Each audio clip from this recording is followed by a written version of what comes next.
The world is your home. It's where you live and breathe every day. The environmental movement has been a social issue for generations in an attempt to keep our planet preserved.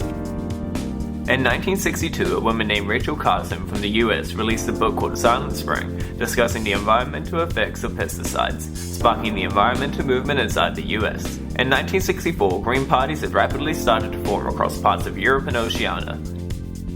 During the 1970s, it hadn't taken off in places like India and China, with those countries experiencing major poverty at the time. Building these unhealthy factories in their towns would often be the cheapest way to provide for the cities.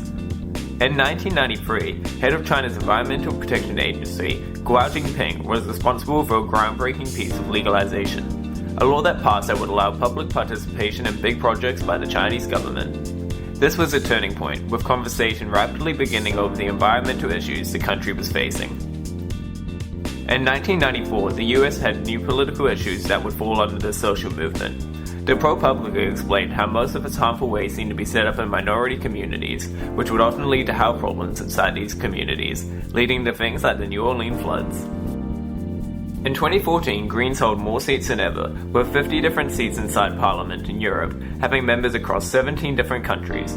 While in 2018, What's Hot New Zealand explains how New Zealand is producing just 0.2 of the world's total greenhouse gas emissions, with a carbon-neutral future. Today, the act for change in the environmental movement is gaining more momentum.